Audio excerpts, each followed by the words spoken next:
तो जैसा अब आप बात करते हैं तो आप हमेशा पास्ट को लेके क्यों बात करते हैं, आप प्रेजेंट को लेके क्यों नहीं बात करते? प्रेजेंट की बात करते हैं। चलिए, आज की डेट में अभी तक की 21st सेंचुरी की सबसे बड़ी साइंटिफिक डिस्कवरी क्या है? बिल्कुल प्रेजेंट की बात कर रहा हूं, बताइए। वो सबसे बड़ी डिस्कवरी है गॉड पार्टिकल या हिग्स बोसॉन, जो जुलाई 2012 में यूरोप की सन लेबोरेटरी में खोजा गया।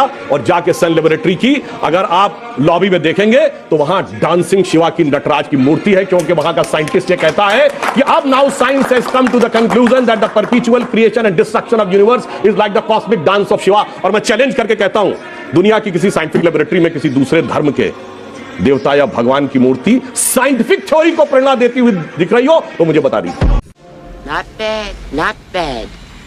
Now you. तो इसमें सुधांशु जी ने 3 क्लेम करे हैं। पहला देखेंगे नटराज की मूर्ति सर्न लैब में पहुंची कैसे। दूसरा क्लेम है हिग्स बोसोन, जिसे हम गॉड पार्टिकल बोलते हैं, उसका डांस शिवा तांडव की तरह है। और तीसरा है कि कोई भी रिलीजियस सिंबल ऐसी साइंस लैब के अंदर नहीं रखा गया है। वन बाय वन देखते हैं। पहला कि नटराज की मूर्ति पहुंची कैसे सर्न लैब में जिनेवा स्विट्जरलैंड के अंदर। दरअसल वो 2004 के अंदर भारत सरकार ने गिफ्ट दी थी सर्न लैब को, क्योंकि इंडियन बहुत सारे साइंटिस्ट वहां पर काम करते हैं, तो उसके कंट्रीब्यूशन के लिए दी गई थी। तो वो कोई साइंटिफिक वे पे दी नहीं गई थी और ये एक तरीके का डिप्लोमेटिक गिफ्ट था। ये कोई साइंटिफिक गिफ्ट नहीं था और ना ही थ्योरी को प्रूव करने के लिए, गॉड पार्टिकल वाली थ्योरी को प्रूव करने के लिए दी गई थी, क्योंकि थ्योरी तो 2012 में आई है और ये गिफ्ट दिया गया था 2004 में। कार्ल सैगन और फ्रिट्जो ने जो बोला है कि God particle dance like a perpetual construction and destruction of तांडव लाइक शिवा, ये एक मेटाफर है। जैसे कि आशिक अपनी माशूका के लिए हमेशा यूज करते हैं कि आपके होठ गुलाब की तरह हैं, आपकी आंखें झील की तरह हैं, तो इसका मतलब क्या रियल में वो झील है? एक तरह की बात होती है। और इसी तरीके के सिंबल हमारी सोसाइटी में यूज किए जाते हैं। बच्चा बाप की तरह है, दरअसल बाप और बच्चे में फर्क है, दोनों की अपनी पर्सनल लाइफ है। की तरह होना और एग्जैक्ट वो होना, ये दोनों में बहुत डिफरेंस है। इस टाइप के मेटाफर हमारी सोसाइटी में अक्सर यूज होते रहते हैं। और आप जो फ्रिट्जो के कोटेशन की बात कर रहे हैं कि इस टाइप का डांस जो शिवा तांडव है उस तरीके का डांस गॉड पार्टिकल करता है, वो कोटेशन हमें कहीं भी नहीं मिला, ना सिर्फ लैब की वेबसाइट पे मिला है, ना ही कोई उनके जर्नल्स में मिला है।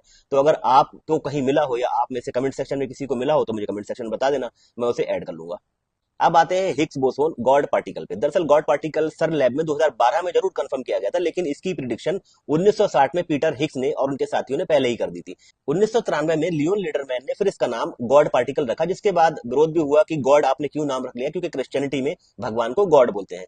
तो यहाँ पर तो नाम ही गॉड पार्टिकल है, आप तो खाली सर्न लैब के अंदर एक नटराज मूर्ति की बात कर रहे हो। तो फिर इस हिसाब से ये पूरी थ्योरी जिसका नाम गॉड पार्टिकल है वो तो क्रिश्चियनिटी की तरफ जानी चाहिए।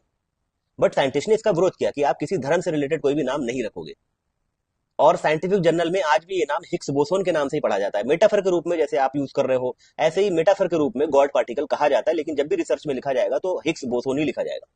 और आपका तीसरा क्लेम है कि कोई भी रिलीजियस सिंबल किसी भी साइंटिफिक लैब के अंदर नहीं रखा गया है।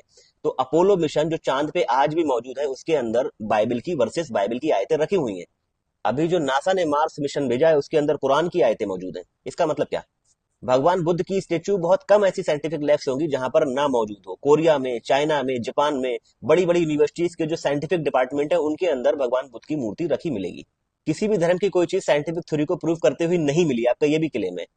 एडविन हबल की expanding universe theory directly link है कुरान की सूरह जारियात सूरत नंबर 51 आयत नंबर 47। जॉर्ज लेमेट्री की big bang theory directly related है सूरह फातिर सूरह नंबर 36 आयत नंबर 82 कुन फयाकुन, जिसके अंदर भी सडनली क्रिएशन की बात करी गई है। और कुन फयाकुन का मतलब भी यही है कि एक कहने से बन जाती हैं चीजें। आई होप कि आपको ये वीडियो अच्छा लगा होगा और इसी तरीके के और वीडियो देखने के लिए आप हमारे चैनल को सब्सक्राइब कर सकते हैं। लंबी वीडियो हम यूट्यूब पर ही डाल सकते हैं, इंस्टाग्राम हमें अलाउड नहीं करता है। तो इस वजह से आपको अगर पूरी वीडियो देखनी है जिससे कि मिसअंडरस्टैंडिंग भी कम हो और लोगों के बीच में मिस इन्फॉर्मेशन ना जा पाए, इसके लिए आप पूरी वीडियो देखेंगे, तब आपको ठीक से पूरी बात समझ में आ पाएगी। अब 90 सेकंड की या 60 सेकंड की वीडियो में हम पूरी डिटेल नहीं बता सकते, सॉरी फॉर दैट।